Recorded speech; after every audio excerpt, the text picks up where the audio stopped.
Hello everyone, welcome back to my channel daily অ্যাডভেঞ্চারে তোমাদের সকলকে জানাই স্বাগত। অন্যান্য দিনের তুলনায় আজকের ভিডিওটা হতে চলেছে একটু অন্যরকম, তো তোমরা আমার সঙ্গে থেকো। মা এখানে তরকারিটা বসিয়ে দিয়ে কিছু একটা কাজ করতে গেছিল, আর তখনই আমাকে বলছিল তরকারিটা একটু নাড়াচাড়া করে দিতে। যখনই আমি বাড়িতে থাকি না কেন, সবসময় চেষ্টা করি মায়ের কাজে একটু হলেও হাত লাগাতে। আর এই যে দেখতে পাচ্ছ চারিদিকে খোলা সবুজ মাঠ, এটা কিন্তু ছিল আমার বাড়ির পিছনের দিকটা। ঠিক ততক্ষণের মধ্যেই আমার বোন টিউশন থেকে ফেরার সময় চপ নিয়ে চলে এসেছিল, কারণ সকালবেলা সবাই মুড়ি খাবে বলে। তাহলে আর দেরি না করে ঝটপট আমার সঙ্গে চলো, তোমাদেরকেও এক ঝলক দেখিয়ে নি আমার বাড়ির পেছনের দিকটা, যেটা ছিল আমার মায়ের পুরোটাই সবজির বাগান। এই যে পুরো এরিয়াটা দেখতে পাচ্ছ, এখানকার সমস্ত গাছ ছোট বড় প্রত্যেকটাই কিন্তু আমার মায়ের নিজের হাতে লাগানো।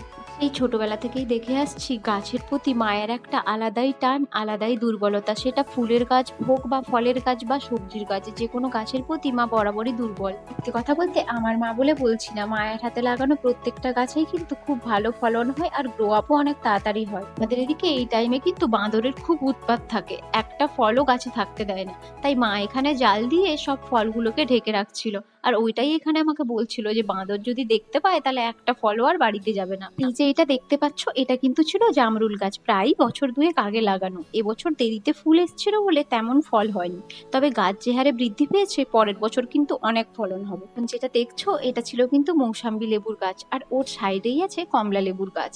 এই যে দেখো মৌসাম্বি লেবুগুলো কত বড় বড় হয়ে গেছে। এই গাছগুলো কিন্তু আমার নন্দাই হাওড়া থেকে আমাদের বাড়িতে নিয়ে এসেছিল প্রায় বছর দেড়েক আগে। কমলা লেবুর গাছটাতে এত ফলন হয়েছিল যে গাছের পাতাও কিন্তু ঠিকমতো দেখা যাচ্ছিল না। নন্দাই যখন আমাদের বাড়িতে এসেছিল তখন 3 রকম প্রজাতির কুলের গাছ, কমলা লেবু, মৌসাম্বি থেকে শুরু করে কামরাঙা অনেক প্রজাতিরই গাছ এনেছিল। তবে এই বছর আরো দুটো স্পেশাল গাছ দিয়েছিল, একটা ছিল লাল জামরুলের গাছ আর একটা ছিল অল্প দিনের মধ্যে নারকেল হবে এরকম একটা নারকেল গাছ। আমার মা কিন্তু এই আনারসগুলো অনেক যত্ন করে রেখে দিয়েছে, কারণ যখন ফলের জোগাড় দিতে আসবে আমাদের বাড়ি তখন নাকি এইগুলো আমাদের বাড়ি নিয়ে আসবে। গাছ থেকে মা কয়েকটা পাকা জামরুল দেখে পেড়ে রাখছিল, কারণ 1-2 দিন পরই আমার ভাই ওর ছুটি ছিল বলে বাড়ি আসবে, আর ও এলে খাবে, তাই মা আগে থেকেই পেড়ে নিচ্ছিল।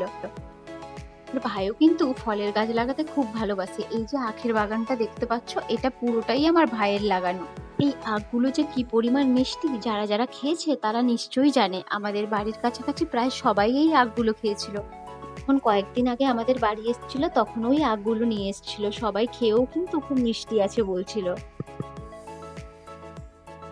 আমাদের বাড়ির এই বাগানটার মধ্যে বলতে গেলে প্রায় প্রত্যেকটা ফলের গাছই মা লাগিয়ে রেখেছিল।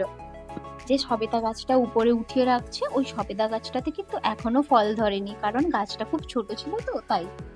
তোমরা যারা যারা এই ভিডিওটা দেখছো তাদের কাছে থাকছে কিন্তু আমার একটা ছোট্ট প্রশ্ন। এই যে গাছটা দেখানো হচ্ছে, এই গাছটার নাম কি তোমাদেরকে কমেন্ট বক্সে জানাতে হবে। আর সঠিক উত্তর দিয়ে প্রথম 3 জন যে কমেন্ট করবে তারা কিন্তু পেয়ে যাবে আমার তরফ থেকে একটা ছোট্ট গিফট। তাহলে আর দেরি কিসের, তাড়াতাড়ি ভিডিওটা দেখো আর আমাকে কমেন্ট করে জানাও। এই যে প্রত্যেকটা গাছের যত্ন পরিচর্যা সবই কিন্তু আমার মা নিজের হাতেই করে। সংসারের সমস্ত রকম কাজ সামলে ওঠার পরও মা গাছের প্রতি এতটা সময় বার করে। আসলে কি বলতো, যার যে কাজের প্রতি ভালোবাসা থাকে হাজারো ব্যস্ততার মধ্যেও কিন্তু ওই কাজটা করার জন্য সময় ঠিক বার করে নেয়, সেটা যেই কাজই হোক না কেন। ছোটবেলা থেকে দেখে এসেছি আমার মা কিন্তু খুবই পরিশ্রমী আর খুব প্রাণোচ্ছল। যত কষ্টই হোক না কেন চোখে মুখে তার বহিঃপ্রকাশ কোনোদিনও করে না। হাজারো কষ্ট হলেও মুখ থেকে কোনোদিনও উফ শব্দটা বলতে শুনিনি। ছোটবেলাতে তো এতটা বুঝতে পারতাম না, তবে এখন মায়ের মুখ দেখলেই ভালো মন্দ সবকিছুই বুঝতে পারি। যেমন করে মায়েরা সন্তানদের মুখ চোখ দেখলেই বুঝতে পারে তাদের খারাপ ভালো, হয়তো এটাকেই বলে নারীর টান।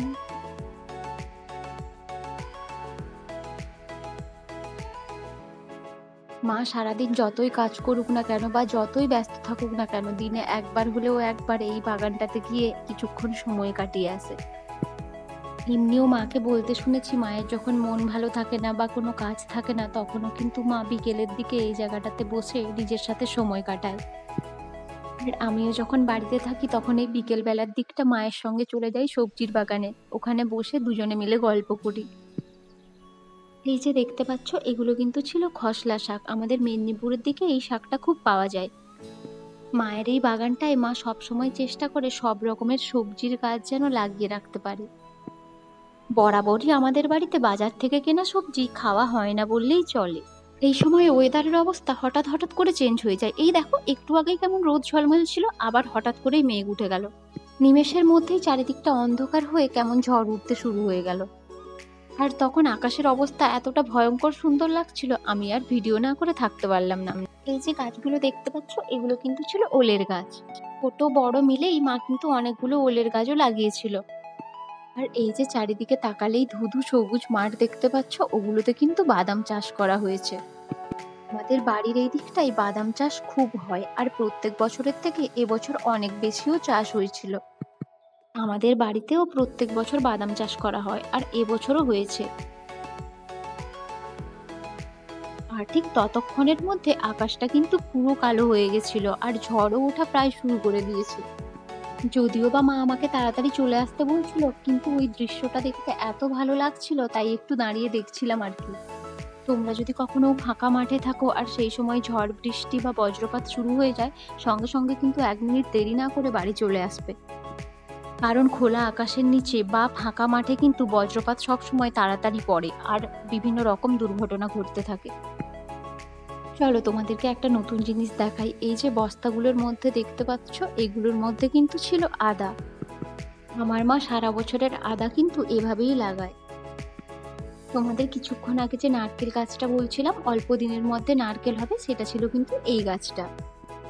ফল হয়ে যাওয়ার পর কিন্তু কুল গাছগুলোকে কেটে দেওয়া হয়েছিল, কিন্তু দেখো আবার কেমন তাড়াতাড়ি বেড়ে উঠেছে। আগের বছর এই কুল গাছগুলোতে প্রচুর পরিমাণে কুল হয়েছিল, আর আমাদের সারা পাড়ার লোকই প্রায় খেয়েছে বললেই চলে। আজকের মতো ভিডিওটা এখানেই শেষ করছি। কেমন লাগলো কমেন্ট করে জানিও, আর ভালো লাগলে একটা লাইক করে দিও। টাটা।